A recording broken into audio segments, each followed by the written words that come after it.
So good morning, good evening, good afternoon. We have the H-men are back in the house. As well as the R-man. The R-man doesn't have the same kind of sound to it. The R-man, Raz. We've got Raz. But we've got the H-men back in the house. With Tim and Terry. Fellas, how have you been?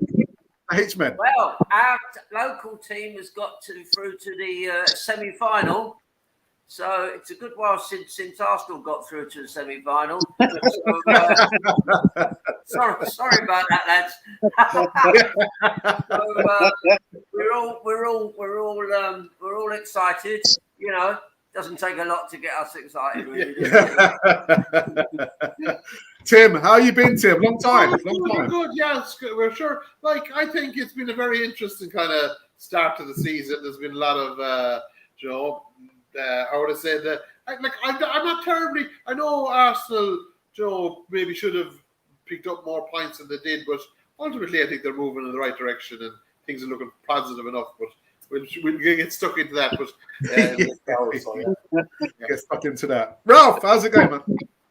Yeah, I'm good. I'm just on the start of a few days off work. I've been working on my days off, so I'll probably get a slap on the wrist for that. But other than that, I've got my daughter, fingers crossed, at the weekend, and then we'll see what happens with the rest of the week. See if I can do another watch on, if I can squeeze that in as well. But just if you can see my room, I've got my old football kits everywhere. I've got some old clothes everywhere. I'm trying to be as charitable as possible and get rid of some stuff. So that's where I am at the moment. Nice one. Prosper, can you hear us? Prosper. He still can't hear us.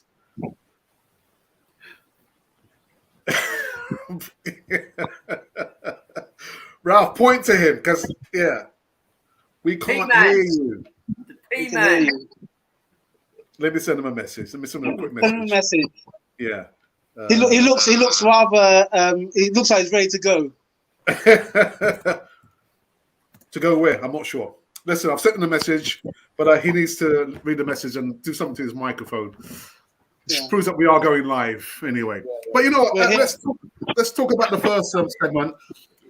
Something about a League Cup game, Carabao Cup. We haven't won it in over 30 years, Tim. Hey, all of Haley Prosper. I can afford a TV. Hey. Go on, Tim.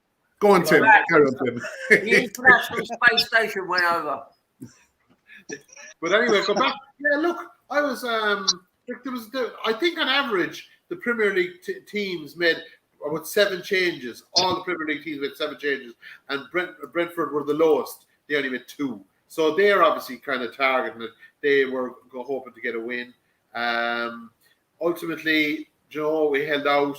Ramsdale, I suppose, although the team performance was poor, you'd have to say, that ultimately there was some good individual performances. Like Ramsdale, very good in goals. I'm going to murder this man's name again, but Kiwior was good at left back. Tommy Asa, fairly good. And Reece Nelson maybe just hit form at just the right time, because Trossard and Martinelli are going to be possibly unavailable for the match tomorrow, so he might just work his way into the team. So that's good overall. And actually, I was happy. I think it was early on. Do you remember Smith-Rowe went through? It was a good chance early on, and he looks sharp now. He does look sharp. Now, there's always I'm a big fan of Smith-Rowe, but I suppose the problem is consistency. Can he get a run free from injuries is his problem, really. Can he get a series of matches like that he can play? Yeah. Ralph, thoughts about the Brentford game? I was glad that we won, especially after the draw against them down the road. I saw the highlights. I was working on a late one, so I only saw the highlights. And from what I saw, I think Reece Nelson seemed like he wants to make a bit of a bold statement. Saka didn't play in that match, did he? So thank God. He seems to be collecting a few injuries. I did watch a bit of the press conference with Arteta earlier this afternoon. I didn't watch all of it. Just caught some bits, and we seem to be rather heavy on our injuries, and it does beg the question about how we're protecting our players. And Saka's been carrying our team for about at least 2 seasons, maybe going to 3 seasons. And it's not a good look if you're going to keep on relying on a youngster to try and help the rest of the team to share the load, so to speak. Yeah, so from a Carabao Cup kind of point of view, yeah, okay, we've won. How it bodes against the up-and-coming match against Brentford is another thing as well. Not Brentford, Bournemouth. It's another thing as well. So, yeah, so far, okay. So far, okay. Prosper, you're back with us. Can you hear us? Yes, I can hear you. Can you hear me? We can hear you clearly, brother. Thank you. Finally. Nice one. Thoughts about the game? Carabao Cup, Brentford. We just beat them. Yes, we scraped through, but a win is a win. We scraped through, a win is a win. I was just looking at the ratings after the game, and players just managed to get, the best players just managed to get a 4.5 rating. That's on Google Analytics, but that's Ramsdale, Tomiyasu, Emile Smith-Rowe, and Nelson only managed to get a 4.5. No player went beyond 4.5. So it was a flat performance. If you look at shots on goal, it was 3 for Arsenal, I think, Brentford 4, then shots 18 for Brentford, Arsenal 10. So we just scraped through. But like I say, a win is a win, isn't it? A win is a win. We can take the win. Yeah. Original Godfather. We just beat the Beans. I'm glad you come to me because I've got it's a while. I've been to all our League Cup finals,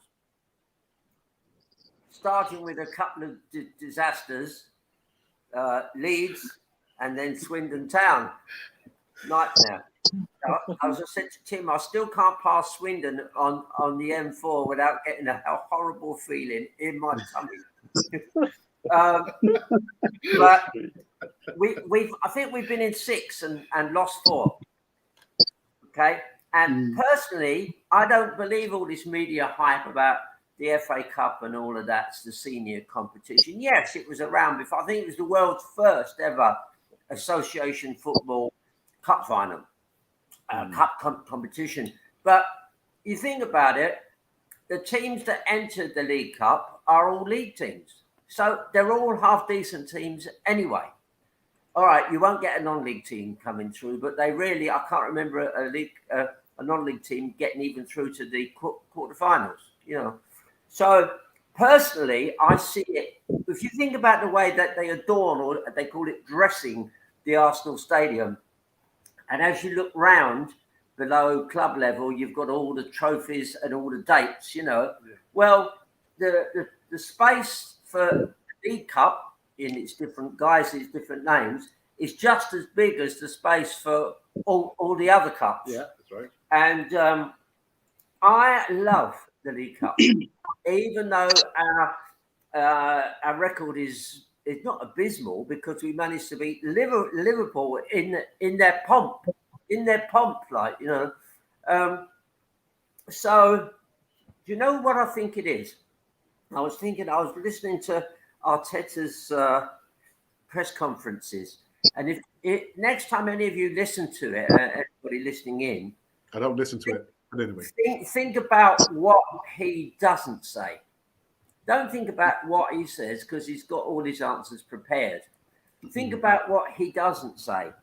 And I think his masters, remember, are Mr. Stan Kroenke and Mr. Josh Kroenke, yeah? And their organisation. And they are in this to make money.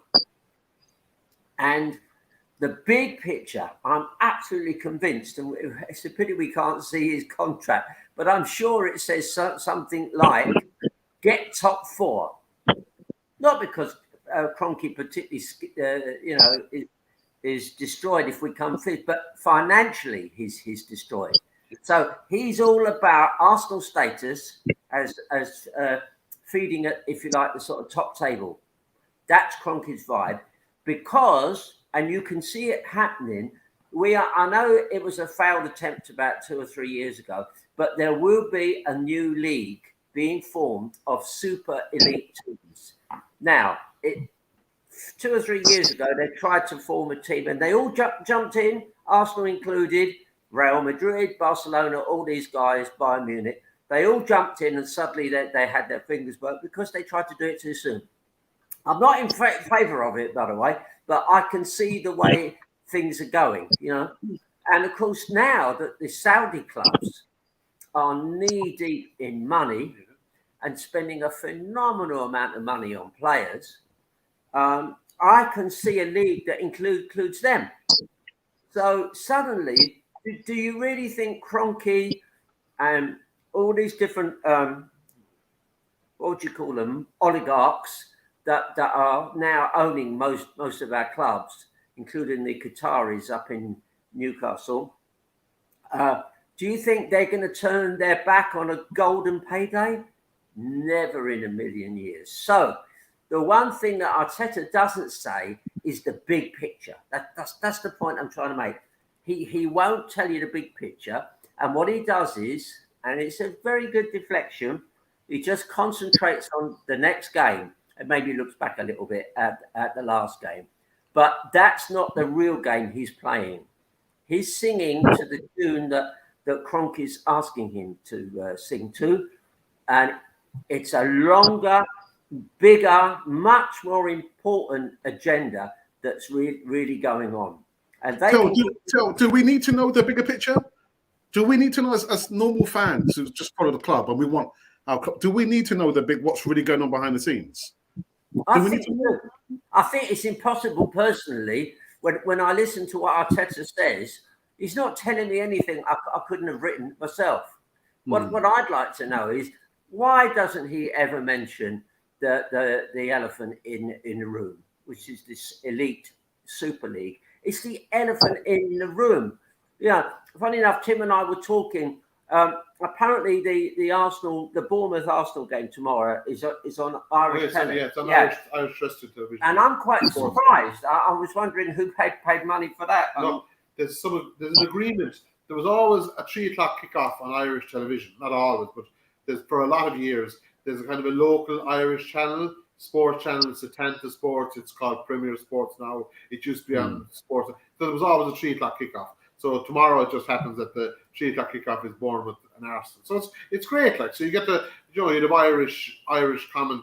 Shea Given now, for example, the ex Newcastle, he'd often be a pundit on it, or what's in your man Richard Dunn or Kenny Cullen. Yeah. So it's Irish pundits would say on the day. But it'll be interesting tomorrow to see. But just to go on from something Terry said there a minute ago, like, there's no doubt about it that look, they're driven by this top four, and like, but Arteta has been a good, if that's the criteria, like, you want to look at it.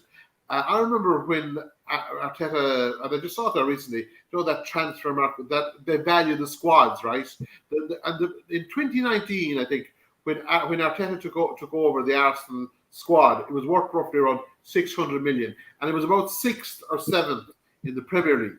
Now, if you consider all the money, and I mean all the money is serious money that has been spent in the last 3 or 4 years, and you think of all the good, and let's be honest, like, Arteta came from Man City, like they say, Raheem Sterling, Kyle Walker, these are players are often mentioned Arteta as being a key factor in their development. He was that good a coach at that time. But anyway, he has moved the present Arsenal squad up to over $1 billion, and it's only behind Man City. And obviously, if it's only behind Man City, that means it's ahead of Chelsea. So in other words, he has done a lot of positive things financially. If you're going to use the let's say cost analysis or the profit and loss sheet to analyze your football club, he has been a success. But he also needs to win something, and the League Cup is as equal value, as Terry pointed out, as a lot of the other competitions. I remember that League Cup final well. Do you remember Tony Adams? I think was that the year he was it Steve Morrow fell off his shoulder. Oh yeah. Yeah. And I remember that Bet Sheffield Wednesday, at the time, and I know people mightn't rank Sheffield Wednesday terribly highly now, but they were a very good team. They had a very good, I remember Carter Palmer and what was his name, John Sheridan, the Irish midfield. They had a good solid midfield, they had a good workman. They weren't bad, like, and actually, if memory serves me right, they bet them in both finals that year. They bet them in the FA Cup final and this. Right. So it was kind of they're a good. So that was a good win, and I think Arteta maybe he's going to like he did utilize it well. Like when I had a big issue, I think the last time maybe I was on Easy Talk, or maybe actually I was watching Easy Talk, that I felt the squad was the Arsenal squad strong enough for all these competitions. But you'd have to say, looking at the other night, it looked like a good squad. Like now they didn't gel together well, but I think you always have that issue. If you make a good few changes, you gel, and like they're going to be under pressure tomorrow as well, because there could be some of these people, like particularly Nelson, he could definitely be playing again. And I'd say Jorginho could be playing again, because if Declan Rice is still injured, he won't be playing tomorrow. So and Jorginho was reasonably good. Now he wasn't. He was so bad against Tottenham, but you know what I mean. He was reasonably proficient. I'd say is the word I'd use the other night. So look, from that point of view, it's a very important, let's say, cog in the wheel. And do you remember one year? I'd say the year Arsenal finished fifth. There was a guy. I think he was a Portuguese guy, Tavares. He was playing fullback in a League Cup match against Nottingham Forest, and we were beaten in early January. And I often said it was an awful bad kind of decision by Arteta that year, because he was trying to develop players, and there was players on that team that were, they needed those matches. So that's the thing about it. You need these matches. Putting players in, like Arsenal have been very lucky with some of their transfers, or in general with their transfers, in comparison, think of what the money other clubs are spending. But you do need, like Arteta, let him be the greatest coach in the world. Nothing improves players like game time. You get to see them in the intensity of a competition against equally quality players, and then you can make a clear, well, are they progressing or are they not? So that's why I believe Prosper. Sorry, Terry. Sorry. One second. I need to go to Prosper. Prosper, I know you are not Mikel Arteta's greatest fan. I know you have questions about our number 29. Come in number 29, wherever you are. I'm going to give you the opportunity, Prosper, to talk about your thoughts on our number 29. Come in number 29, wherever you are. Go for it, Prosper. Okay. In the first place, I'm one of those Mikel Arteta who was a diehard Mikel Arteta fan. I really had him on my heart. Then, as Terry said, Terry opened the whole can of worms. He does that. He just opened another dimension which I didn't figure myself till today. Terry's spoken about the Arsenal agenda, the big agenda behind the curtains that we don't see. And literally, this is the agenda that has changed Arteta from the first time he came to Arsenal. When Arteta came to Arsenal, it was about winning games and winning trophies. Now, he's about getting what the boss tells him to do, getting the job done, the boss's job done. So you can literally tell, where do we have the cutoff point for the process? The process must have an end point. When does it mature? It seems to be going through an infinite loop, you see? So when do we say Arteta has failed? When do we say Arteta has got it right, or we need change? And this comes to the same applies for jersey number 29. When do we put it on a cutoff point and say, okay, fine, we've given him enough opportunity? Honestly, he's had more opportunity than Emile Smith-Rowe ever had. Emile Smith-Rowe will always come from bench. If he plays from the starting lineup from the first whistle, it has to come after somebody else is injured, which is not all right. But jersey number 29 has had all the opportunities in the world. He hasn't done anything. Honestly speaking, I'm not usually speaking on the point where we have to talk about him as probably we hate or love. We don't hate or love any player, but we have to look at the facts on the ground. He's a 6-foot-something player, and for an attacking midfielder, his height doesn't do him good. No. If you are that tall, you should be as good as Yaya Toure in ball handling. or you should be versatile like Muller, you know, be more athletic, have more drive. What does Havertz give to Arsenal? Does he drive into the box? Does he carry the ball? Does he make those intelligent passes? Does he start a move? You know, some players can start a move, like Emile Smith-Rowe would start a move, find himself in the box, and knock a goal. What does Havertz bring to the team? You see, so those are the things I look at, and his height doesn't do him well, because in that position, especially for English football, you have to be nimble, you have to be small, low center of gravity, and make quick turns, you know. And that's where Pep Guardiola gets it right, because after that, is it Silva? He got another. Is it Silva again?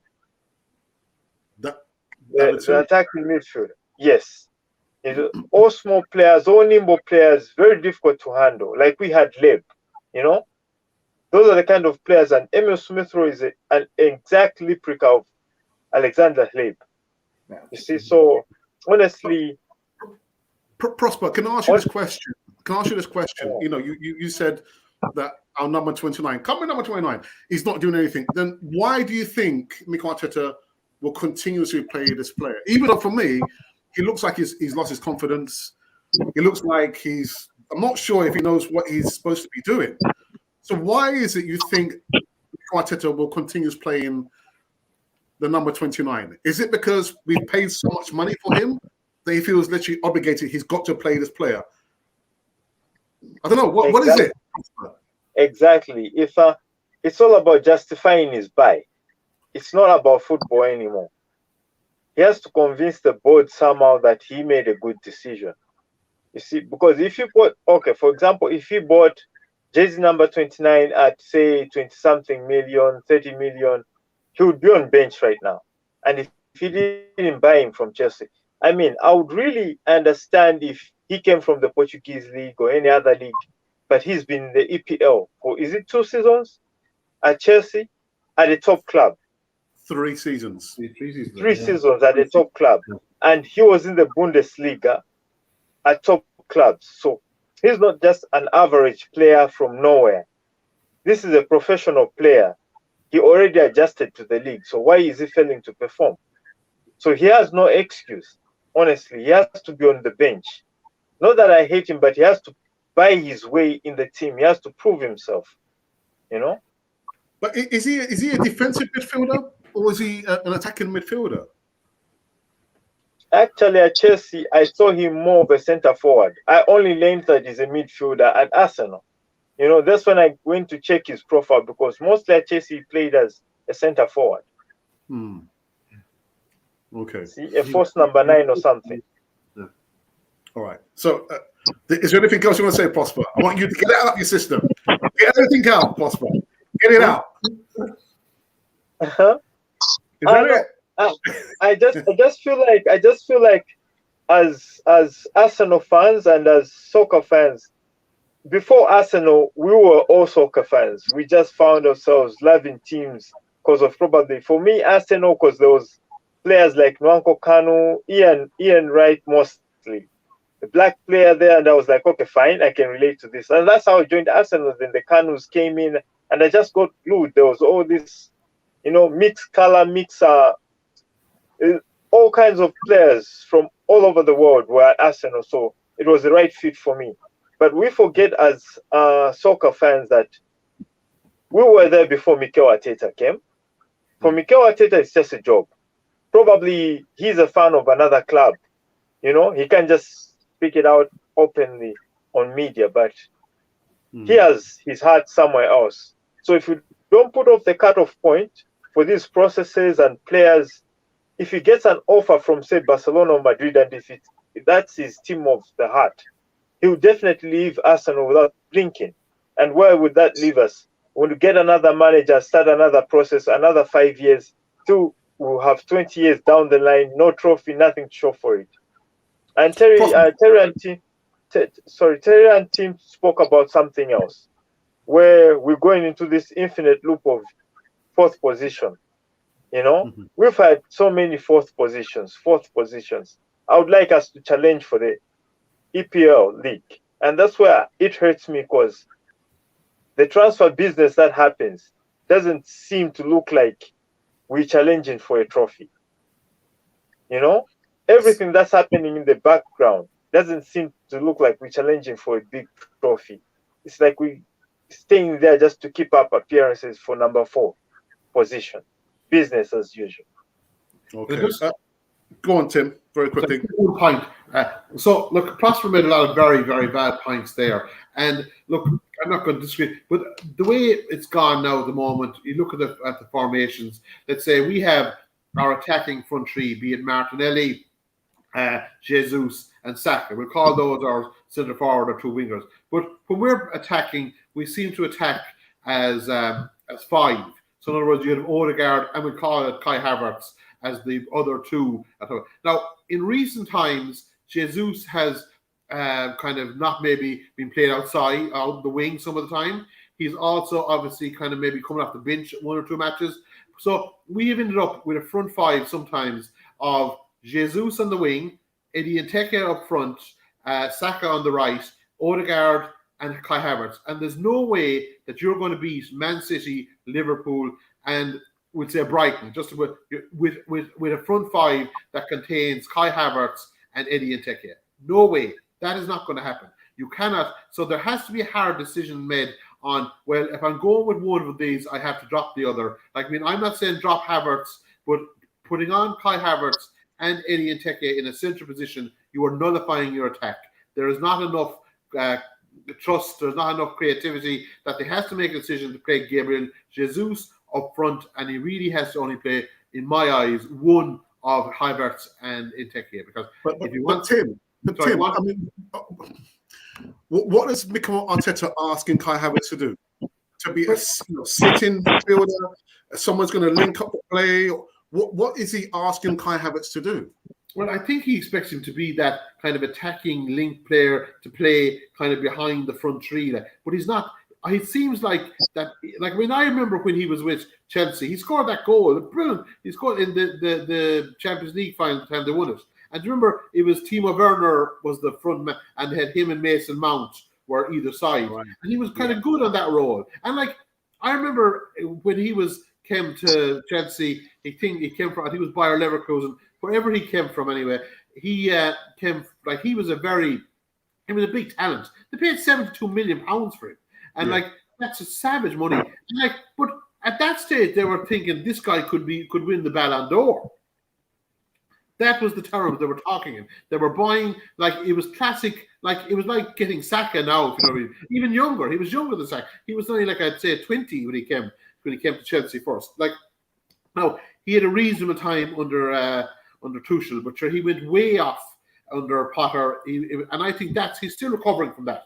But Tim, you say he nearly won the Ballon d'Or. Well, no, he could have done. Yeah. He could have done. At the moment, he can't hit a barn door. Yeah. my ultimate point is that their front 5, as they're attacking at the moment, is 2 of the 5, 40% of them have no scoring threat. So he has to look at the ensemble. Like, Prosper is right, but equally he has to be looking, is he giving opportunities? And I don't want to be too hard on Eddie Nketiah, but to me, he has plateaued. He developed there a bit last year, but towards this year now, I have seen nothing. He has plateaued. He has reached his. I mean, there was one chance against Spurs, I think, and he was a real, what I would call an Ian Wright chance. A ball coming in the back post. He was arriving. If Ian Wright got that, it was a goal 9 times out of 10. Eddie Nketiah got it, missed it. Yeah. As I said, to me, that's typical of him this season. He's not putting those, what he would call, finishers' chances away. Yeah. Tim, I remember, this is a real Arsenal devotee answer now. Think back about 2 seasons, and we played Sunderland at home in the League Cup. And Arteta, and they were 2 leagues below us, two divisions below us. Arteta scored a hat-trick. He looked dynamite. And I thought, that's his level. Nketiah, Nketiah. Yeah. That's his level. Now, yes, Arteta likes him because he's a good lad. He doesn't cause trouble. He plays his heart out. He worries defenders, all those wonderful things. But you need more at the elite level. You need what we saw with Henry or Ian Wright would be a perfect example. Smallish guy, but he had an eye for goal. And he had that when he first came to Arsenal. We improved all these other things, his touch and his vision, but he still had that magic that all great goal scorers have. One quick point. When Dennis Bergkamp came, he took 10 years. He 10 took, years. He took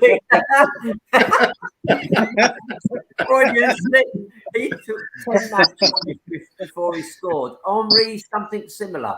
So you, in a way, you've got to cut Havertz a little bit of slack, but I don't see it. I was watching him every last 2 or 3 matches, and he looks as though all he wants to do is pass the ball sideways or backwards. As if somebody said, I'm docking you $1,000 every time you play the ball forward. So all he's ever doing is sideways, back, sideways. And he's a 6'4" guy. He never uses his weight. He doesn't. He looks like a big man that's playing amongst little kids, and he's frightened to hurt them. You know. So he's looking down at all these guys and go, I've got to go easy with them. You know, he should be putting his weight about. He's a massive unit. You know, and don't forget he plays for Germany's international team still. Yeah.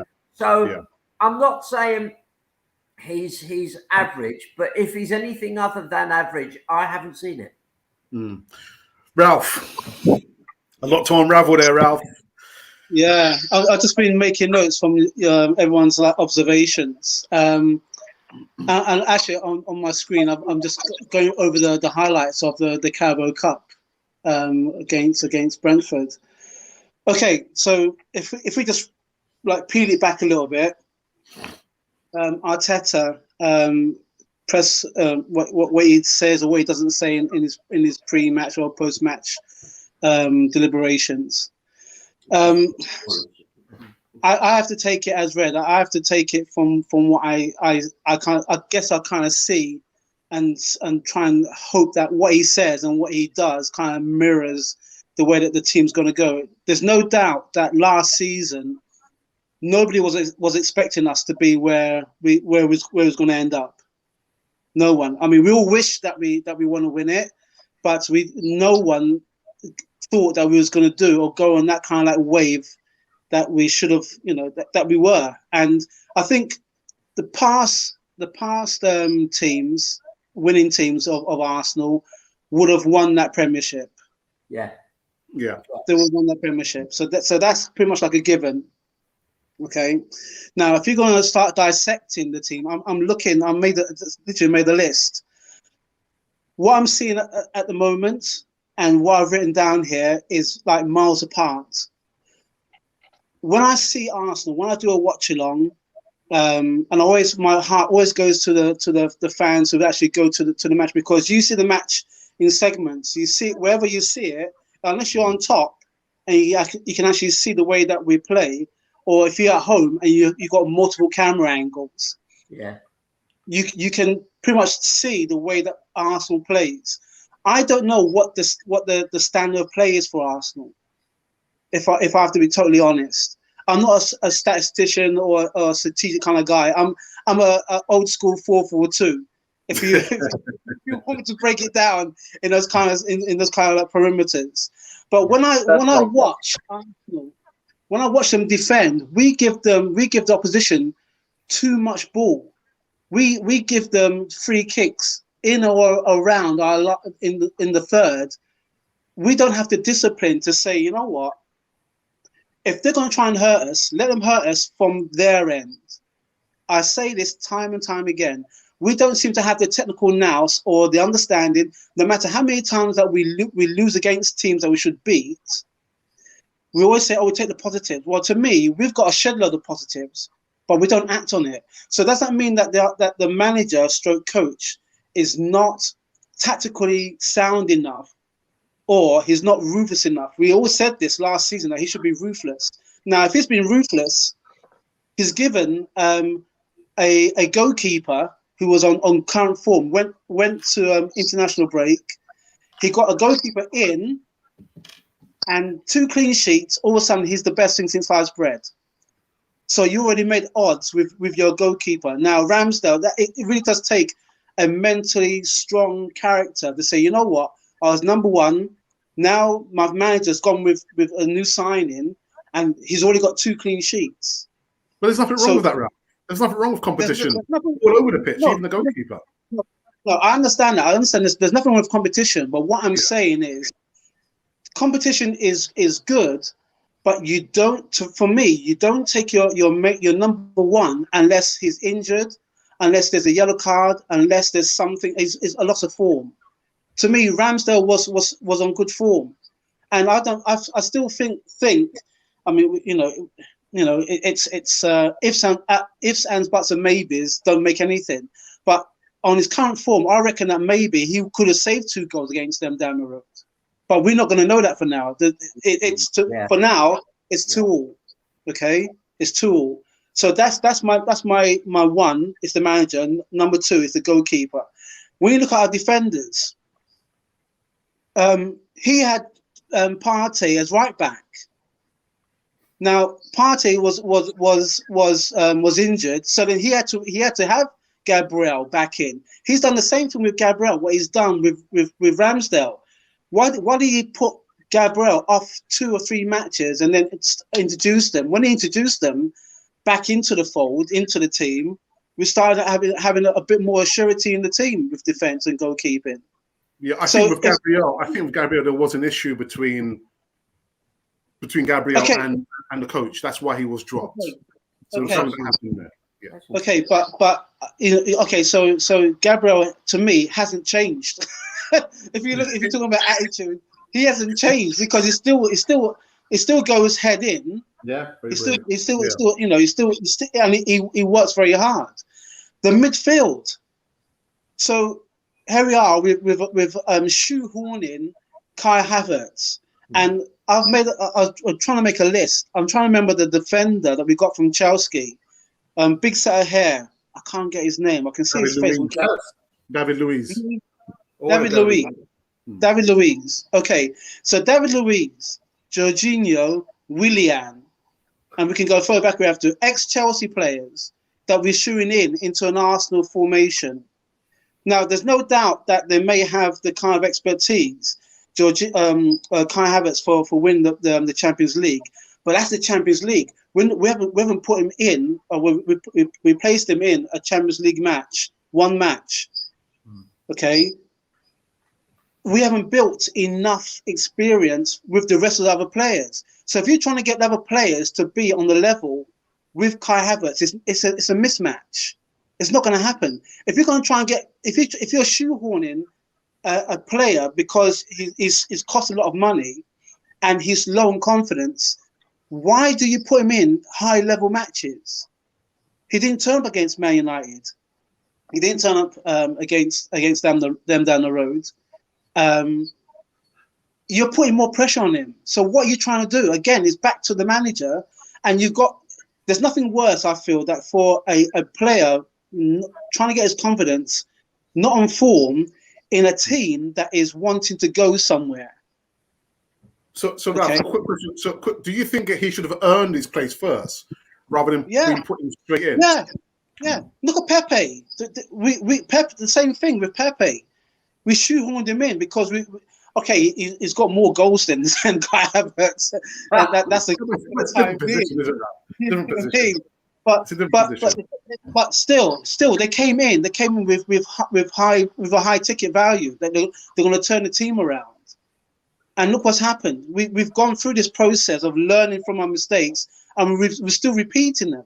So I don't understand the level of play that we have, the style of play that we have, the reason why we're getting ex-Chelsea players to trying to bolster up young players who from hell end have to sit on the bench and wait for their turn. Look at Emile Smith-Rowe. You can't tell me that there's not a more deserving player than Emile Smith-Rowe. Okay, we've got injuries. Look at Tierney. Tierney's gone out now. Tierney's gone on loan. You can't tell me Tierney couldn't have been in the side that we've got at the moment. Now we've got a few injuries hitting us. And then to me, the main event now, strikers. I was saying at the beginning, we need a striker. Based on what happened last season, you can't be telling me that we didn't need a striker that can just go in, big, imposing, can hold the ball. I was asking for Romelu Lukaku. We didn't get him. I was thinking, well, you know what? Ivan Toney, despite the challenges that he has with him, not being in the team because of the charges put against him. But I'll take Ivan Toney tomorrow because I know he's going to score goals. But wouldn't we have to change the way that we play? I mean, predominantly, he scored a lot of his goals for Brentford from the penalty spot. But if we were to sign an Ivan Toney, Prosper, wouldn't we have to change the way that we play? Yeah, it's just going back to what Ralph said. What system does Arsenal play right now? I'm also lost. What's our style of play? What's our key area, especially in the attacking third? Even the midfield. Like before the show started, I was thinking, okay, fine. As we are right now, we are weaker in the midfield. I think this is the weakest midfield we've ever had in Arsenal history. Well, for a long time. Yeah.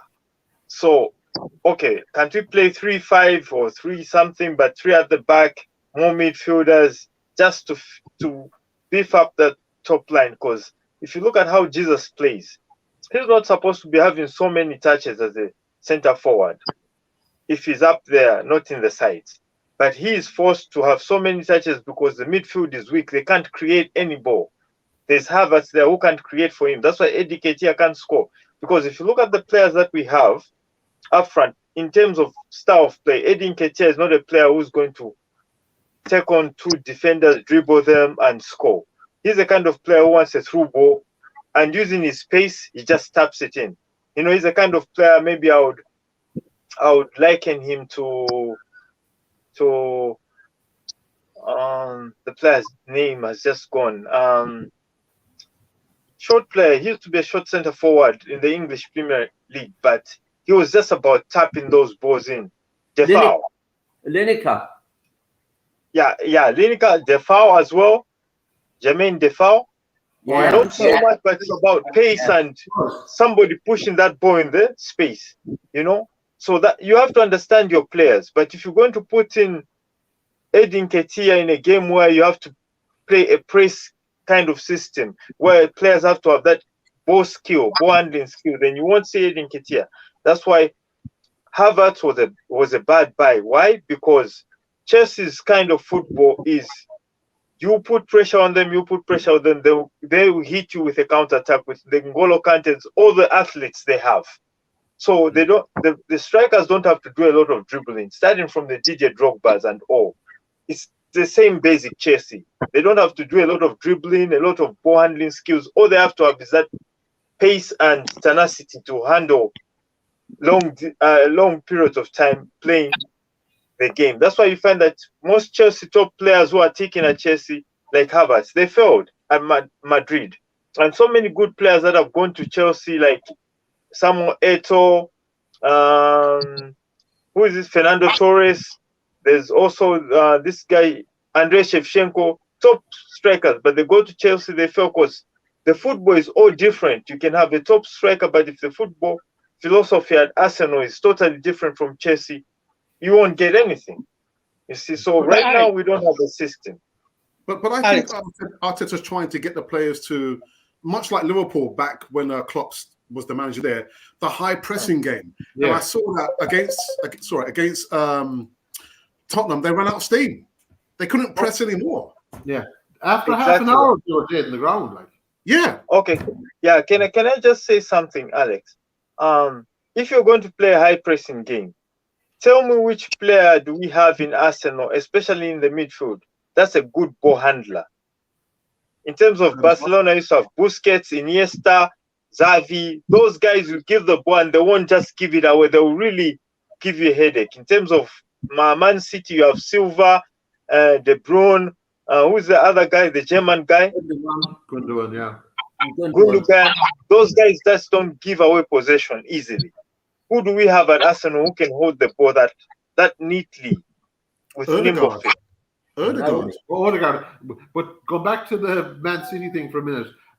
Jack Grealish, this is just to fill you in. And I know Terry was saying give him 10 years. I wouldn't give him 10 years to settle in.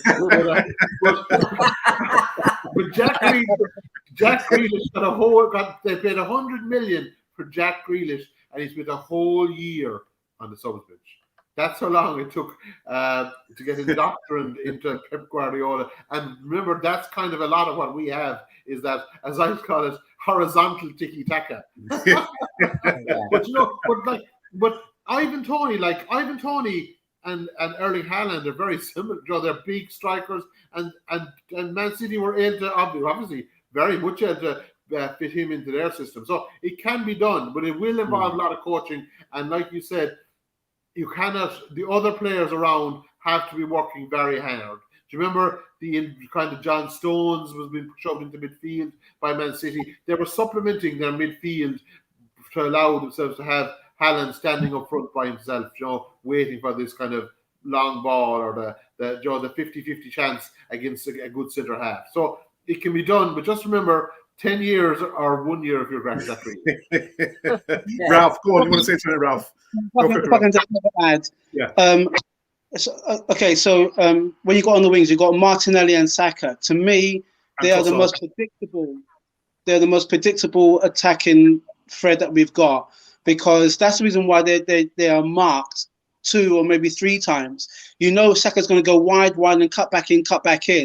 Martinelli, the amount of times I've seen Martinelli, and because some of the players can't keep up with him, because when he goes on the break, he's like a 100-meter sprinter.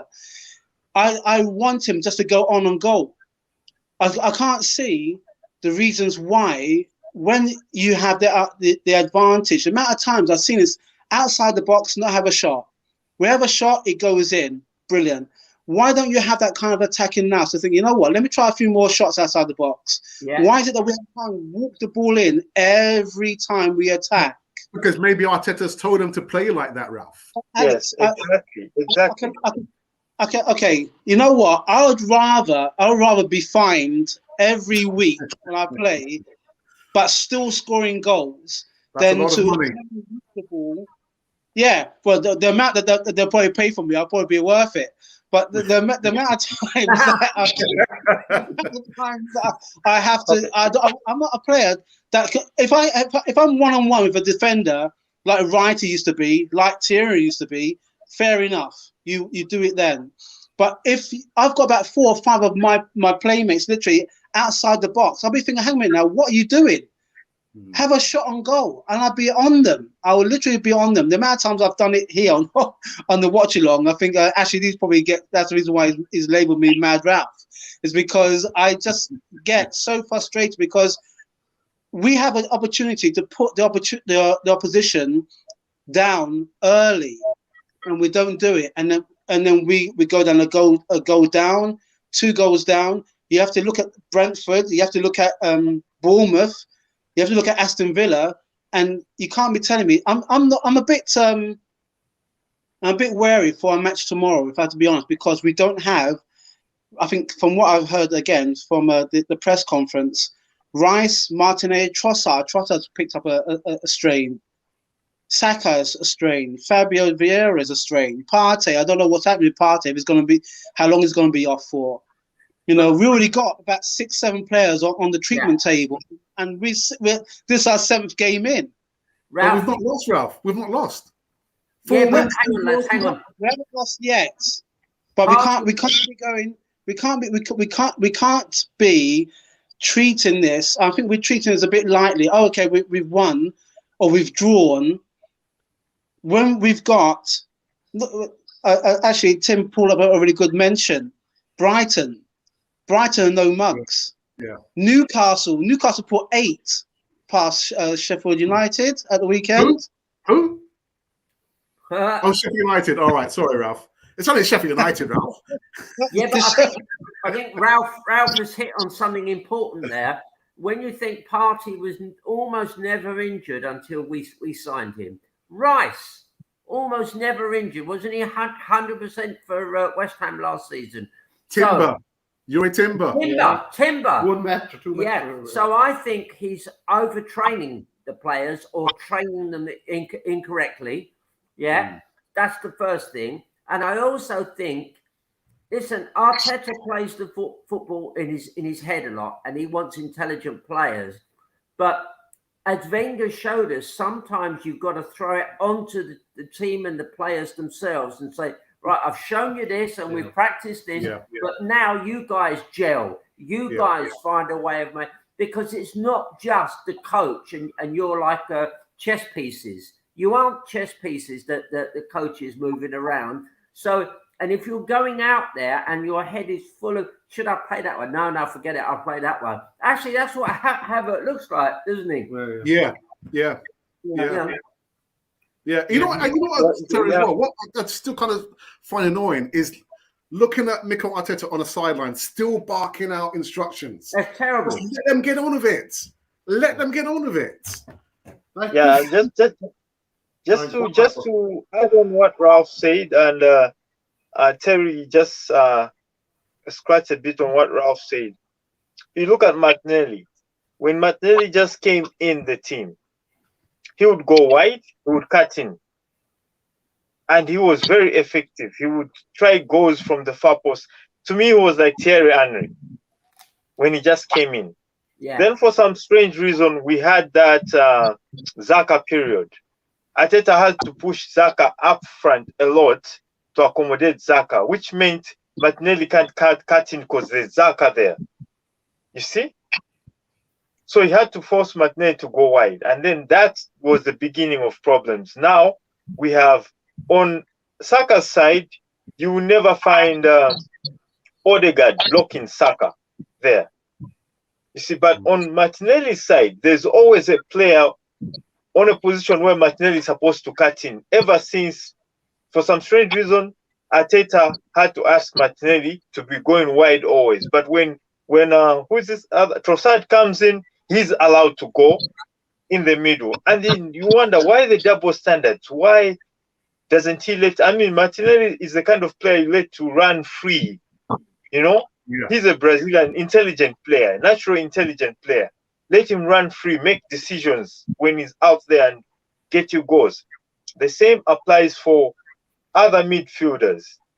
And I'm sure Martinelli cannot play freely because he's afraid of what will happen to him when he doesn't play according to what the coach does. And that's why the manager is always having a problem with Gabriel or any other player. Now, players are afraid to express themselves at Arsenal because they fear.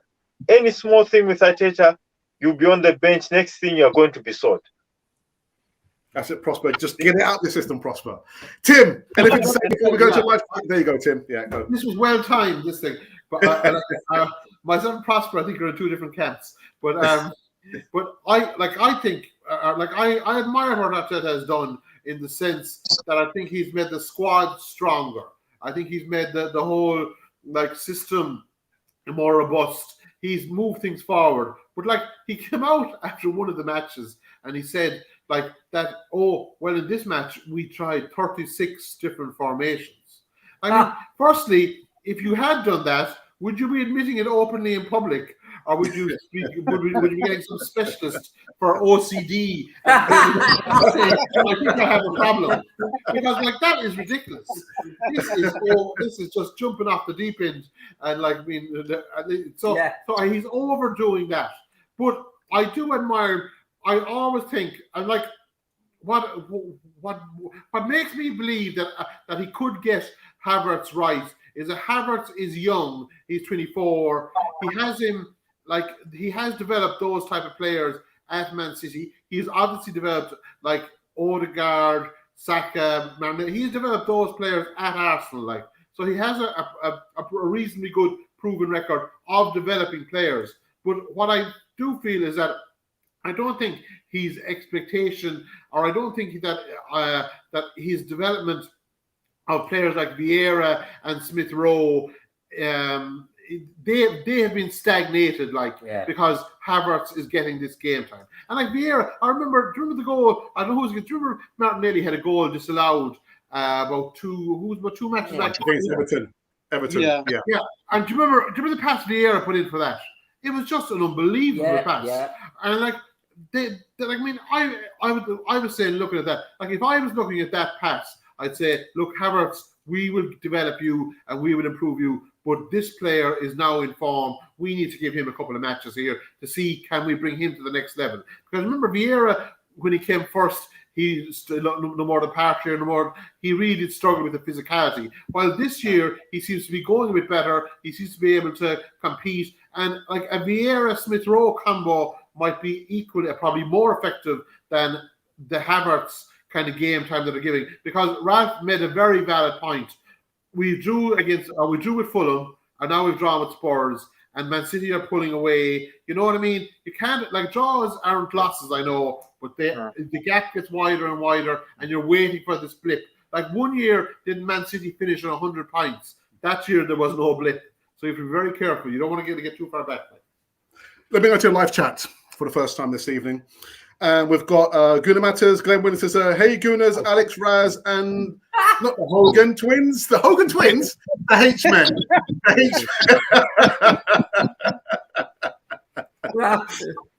Emerson says, good evening, Alex, Ralph, and the Hogan twin. What's going on, the Hogan twins?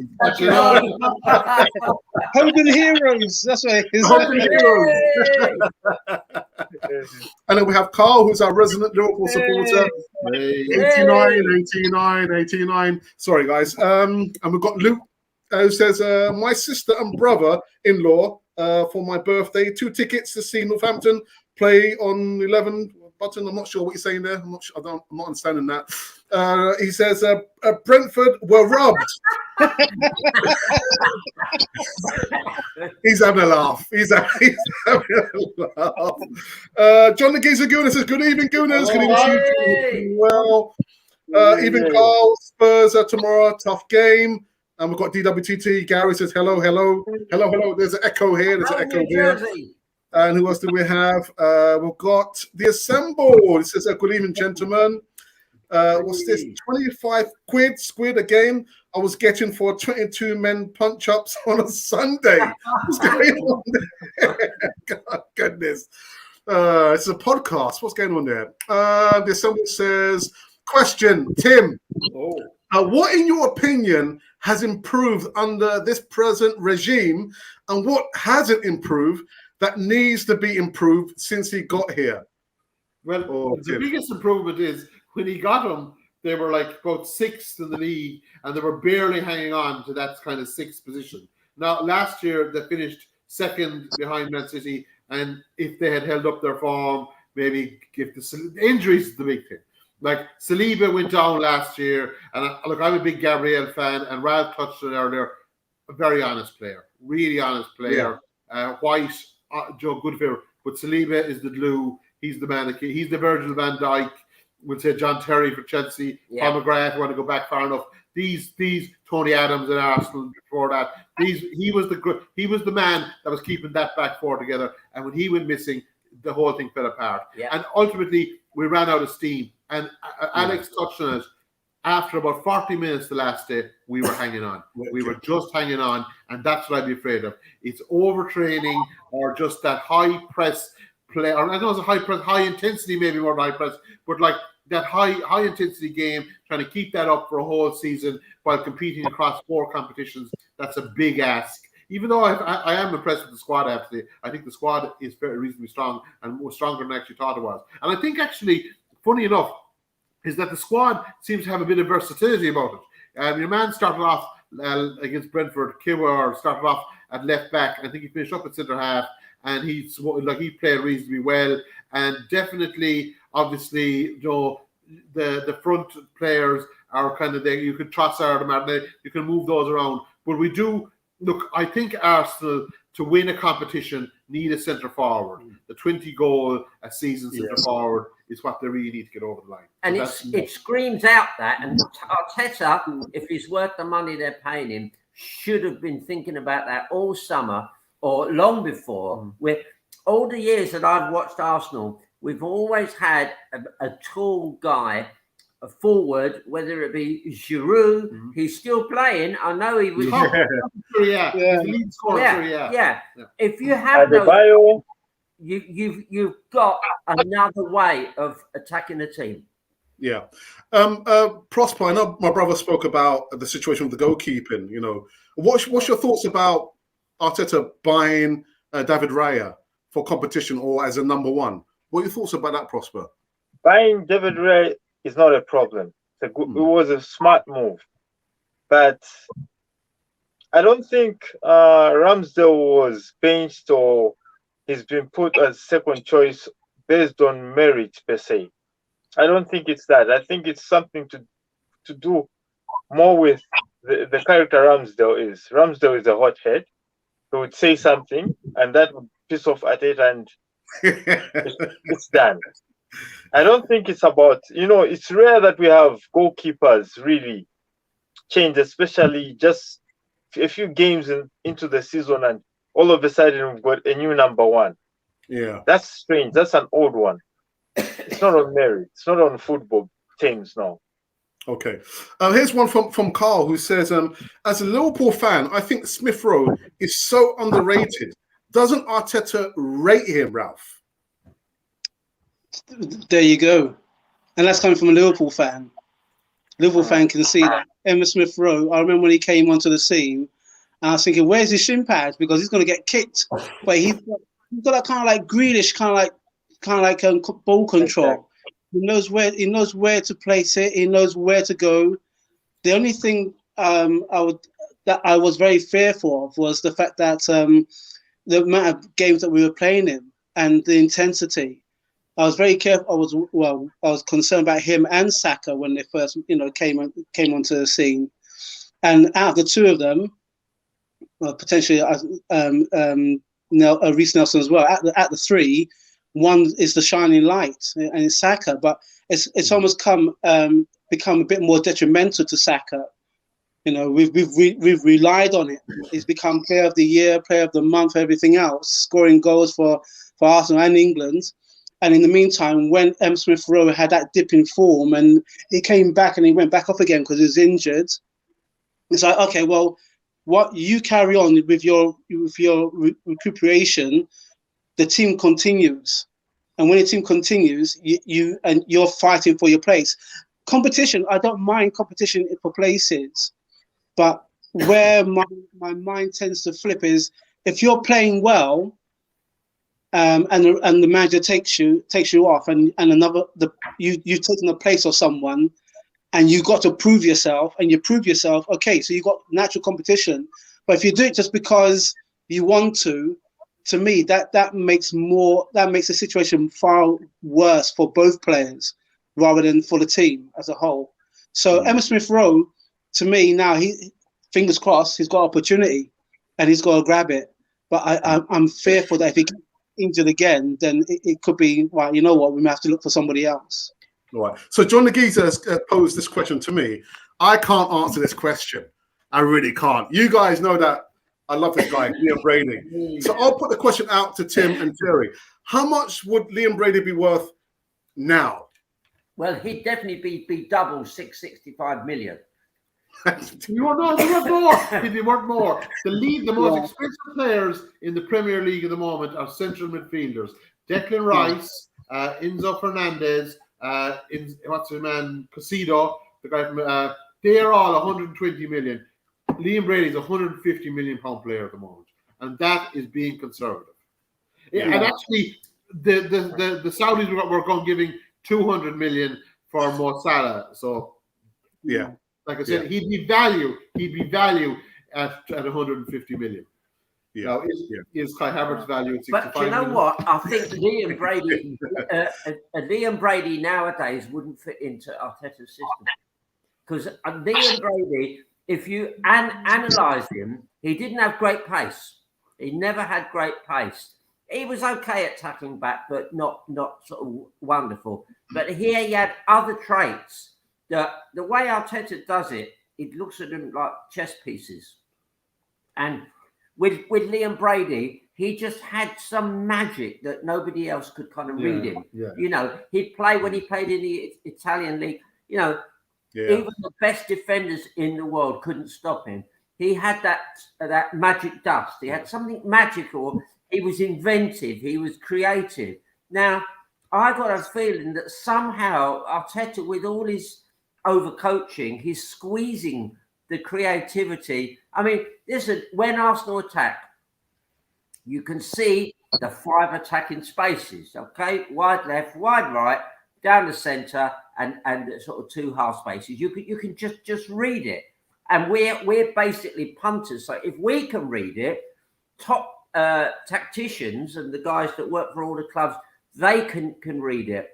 And I think he's just relying far too much on tactics and not enough on what I would call players making teamwork happen. Players forming friendships, relationships on the pitch. Wenger used to say, when things get tough, let the players work it out. And I don't see enough of little triangles going on because these players are working on it together. They're all waiting for the sort of guru. You know, the big guru Arteta is saying, do this, do this. I would hate to play for him. You know, and to be honest, if he was a teacher in school, wouldn't he drive you nuts? Yeah. So there's only one way of doing this, and if you're going to try and solve that aquatic equation a different way, you're in big trouble. No, well, he says it wouldn't be one way; it would be 36 ways of doing it. And which one are we on now? Prosper. Go on.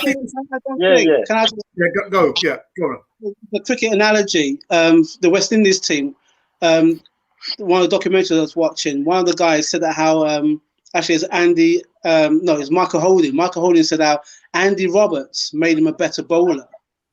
When you've got 4 pacemen, but one of them is the way that he would do a bouncer, may look like a bouncer, may look like a normal ball, but he had a bit more pace to it. But Andy Roberts can set you up, and he kind of taught Michael Holding how to become a bit more lethal. That's the reason why he was called Whispering Death.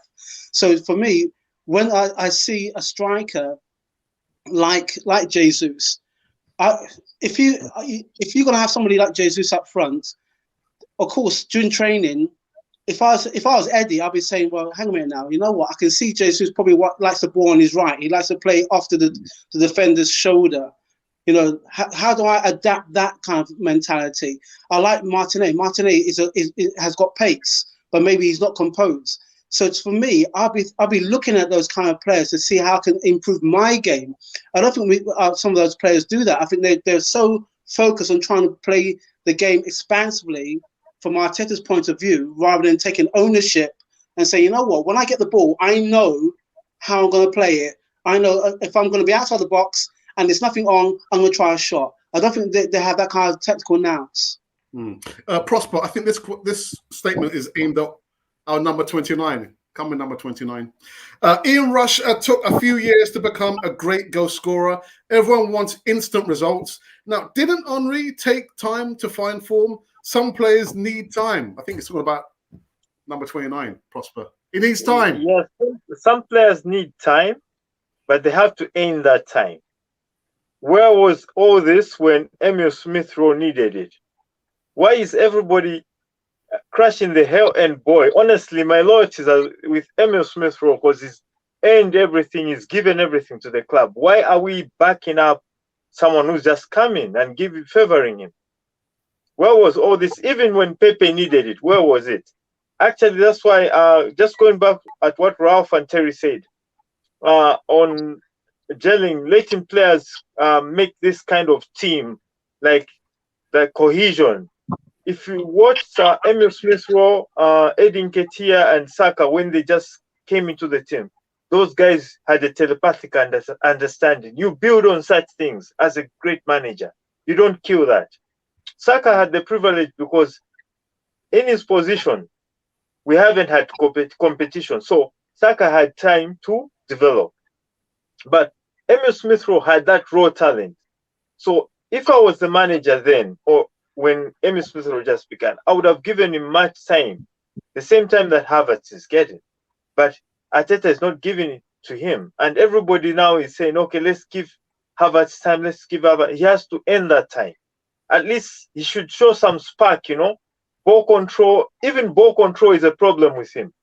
He hasn't shown me anything worth being in the club, in the first starting lineup. So it's not about me not liking him or not being patient with the player, but he should show us something, some brilliant, like Vieira. Somebody pointed out Vieira showed a magical pass. You know, that brilliance must come out and say, okay, this player's got something. Let's give him time. You know, that's where my argument is.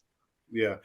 Terry, look at this comment from DWTT. He says that, yes, players are thinking on the pitch, not using muscle memory from practice and reacting to opponents.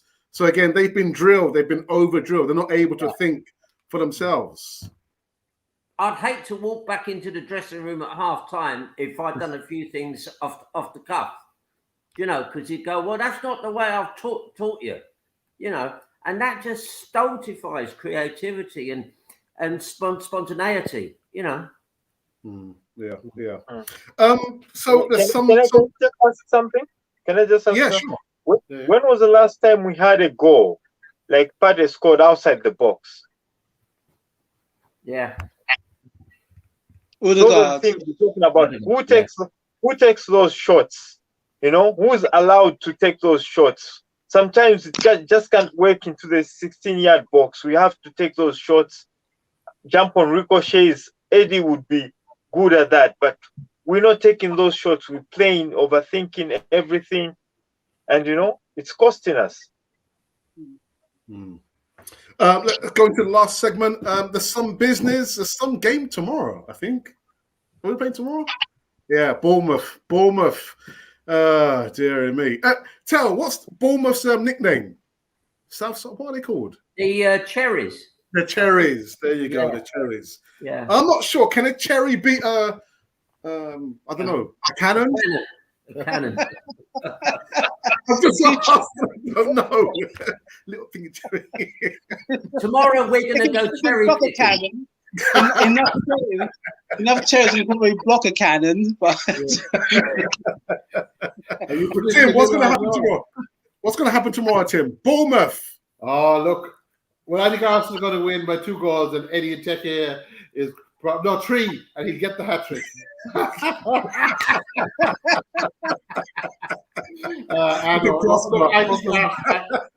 Arsenal should win, really, to be honest. And listen, Tim calls the North London derby, correct? Oh, I did. Right? I did. So I'm going with this fella, right?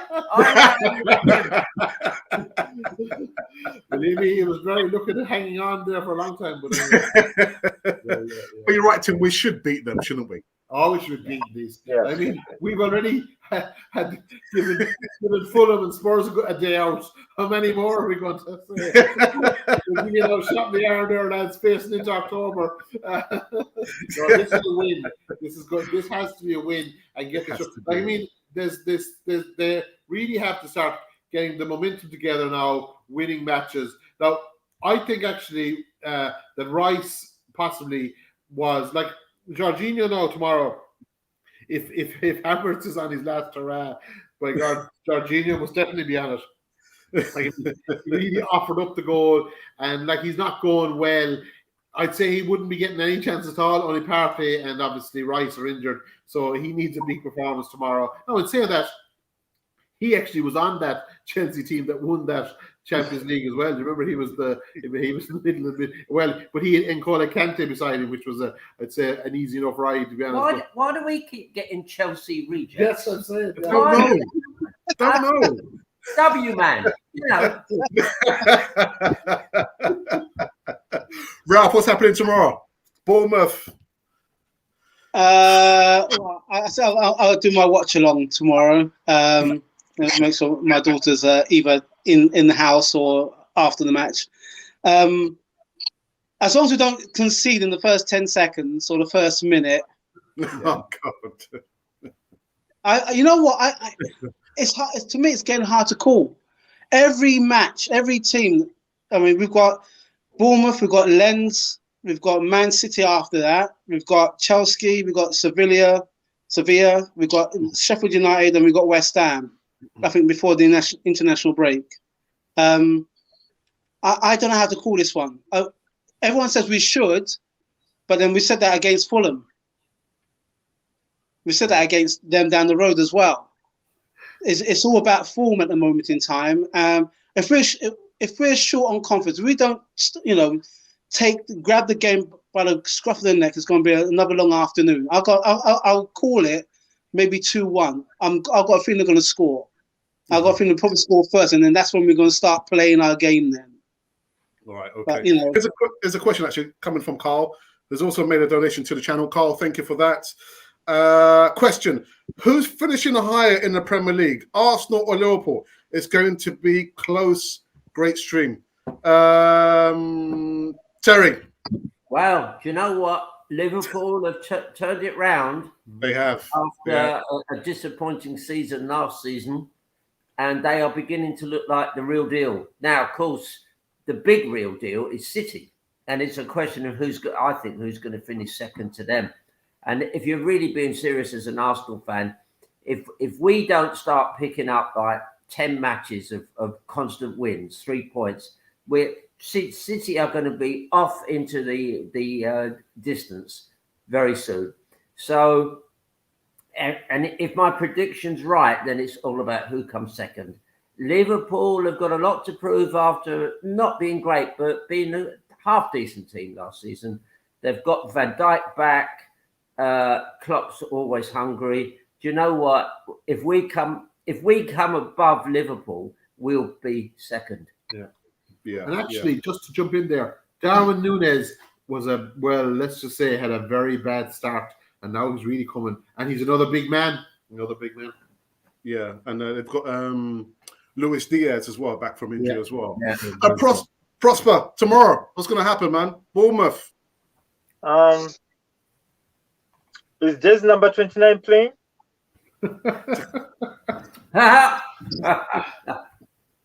It's all about the dynamics. It's all about the coordination up there. If he's playing, it's going to be a close call. But if he's not playing, I'll go with a 2-1, 2-0 win, or even 3, because there'll be that element of surprise. I mean, Martinelli and Saka have been studied game in, game out, but there'll be young players, fresh legs. It's going to be an easy win if jersey number 29 is not there. Because we need that flow, that teamwork up there. And jersey number 29 doesn't add to the teamwork. He subtracts. So if he's not playing, then it's a straight win. If he's playing, it will be a close one, 2-1, maybe 1-0. But if he's not playing, 2-0 straight. Terry, for you? Yeah. Well, Bournemouth's record is very poor. They don't score goals much. Yeah. They let in a lot of goals. I think they've lost 3 matches and drawn 3. So if you look at a form guide, Arsenal playing in a half-decent manner should win it quite at a canter. But even with the injuries, I was going to say, our biggest problem is we haven't got anything like the full Arsenal team there. And I know everybody talks about having 22 players, but when Liverpool had a few key players out, they looked a different team, unfortunately for them. And if we don't have Saliba at the back, who I think is an imperious centre-back, and he's still very young, and if we have a few other key players out, then I think we'll still win it, but it's not going to be pretty. And I'm afraid number 29 is probably going to play. Yeah. John Laguna, actually a good stat here. Bukayo Saka, 87th consecutive game. I mean, when are we going to give this boy a real rest, Tim? He deserves a rest. That is unbelievable. And actually, that was one of the ones last year as well. He ran out of steam. He really ran. I forgot about that. Saliba, we were all thinking about Saliba at the back, but he lost.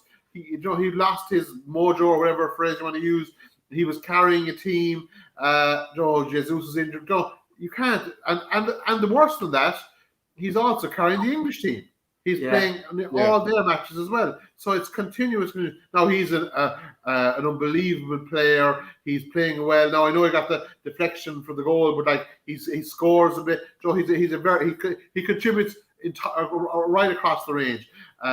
And tracks back. He does everything. Like, I mean, if I know Arteta expects these players to work back and work up and everything, but let's be honest, the enthusiasm that himself and Odegaard have for it is exceptional. They're hardworking, honest players, and they set the tone and create a culture that ultimately could make Arsenal very, very hard to beat. But they themselves have to be minded like. Absolutely. Right, let's go through these last comments here in the live chat before I wrap up this latest segment of the Easy Talk. So here's some latest news. I won't say breaking news from Emerson. Latest news, Rice travelled to Bournemouth with the squad, but no news on the other players who travelled or who are injured. And then Glenwyn says players like Rice, Timber did not have injury history at their previous clubs. What are we doing wrong? Well, that's the key question. And rumour has it that if you walk past the Arsenal dressing room as an ordinary punter, the first thing that happens is your hamstring goes.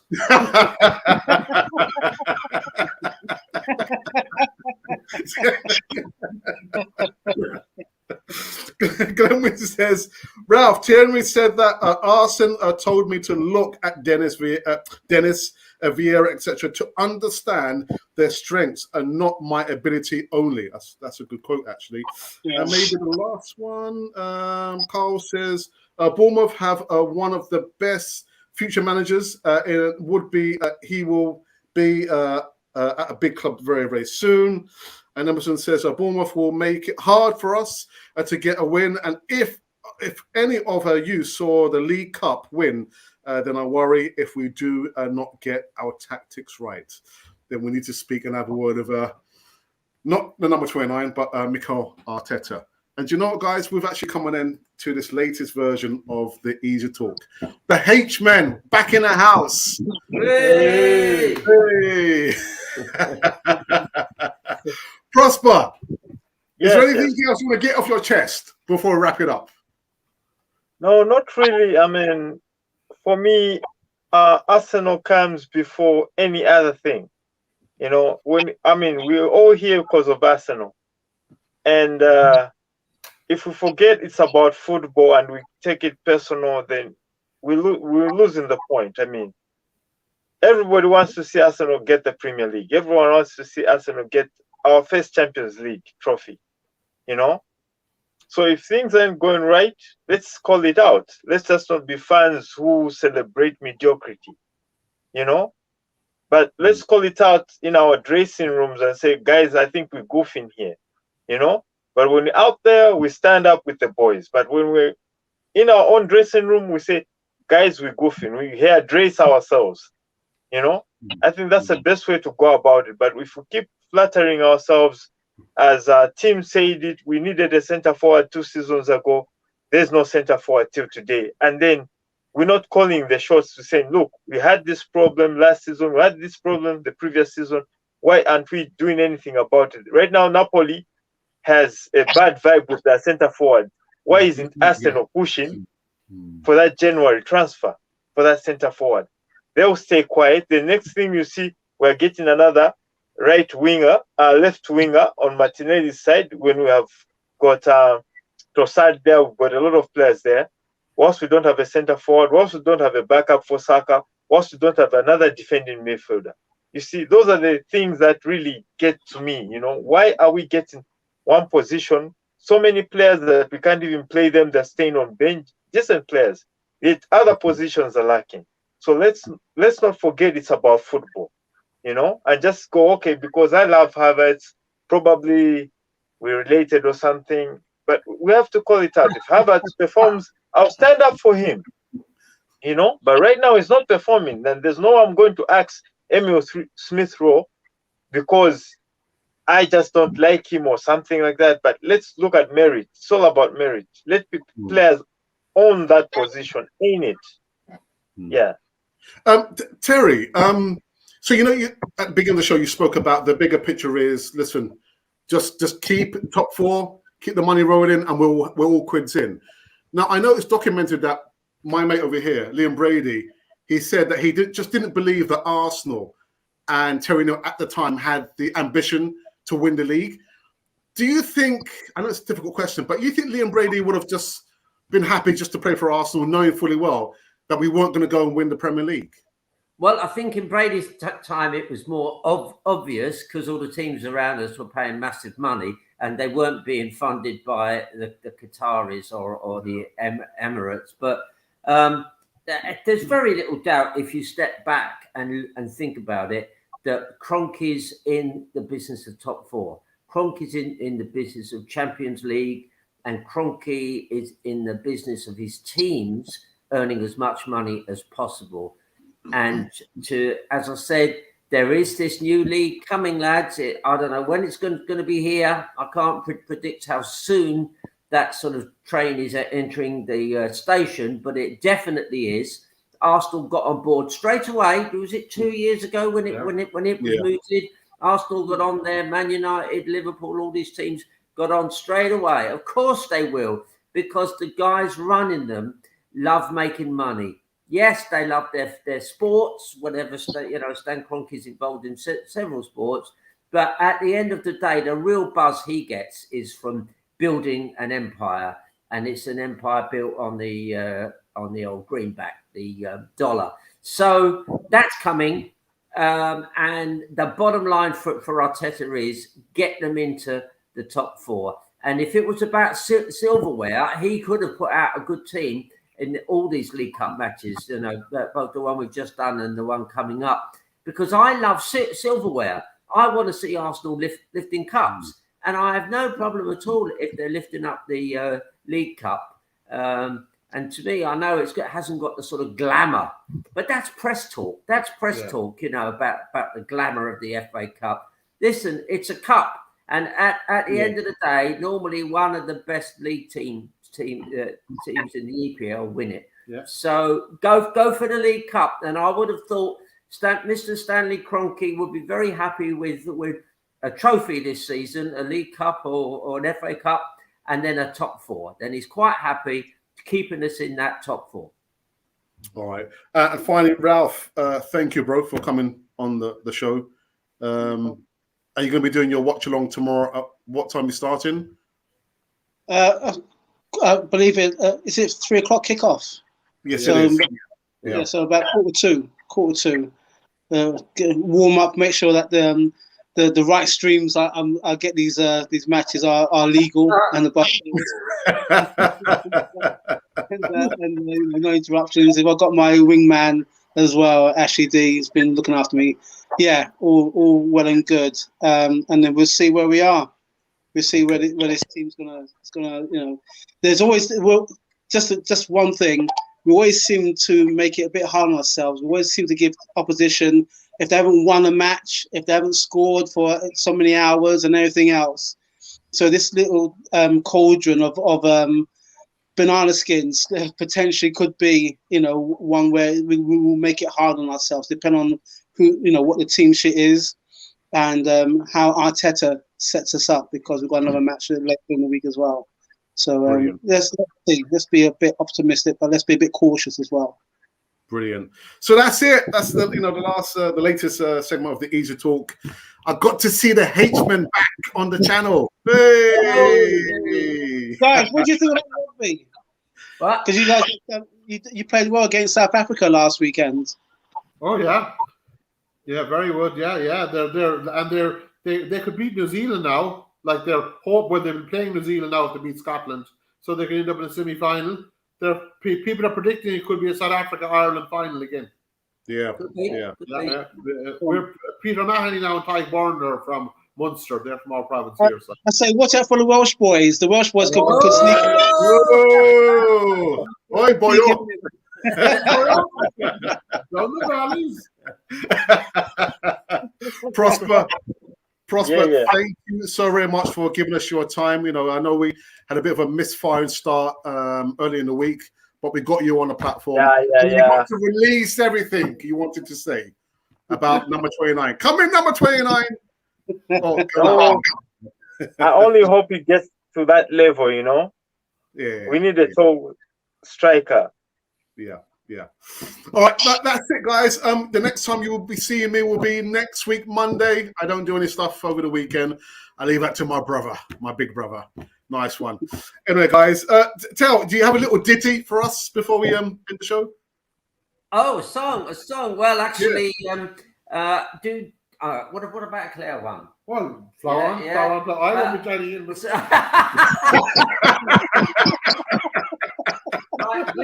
Myself and Tim are here in County Clare, and it's not raining, so that's cheering about. Exactly. And I suppose one of our theme songs, anyway, would be "Oh, my lovely Rose of Clare, you're the sweetest girl I know. We were the champions of all Ireland," but I really can't remember when.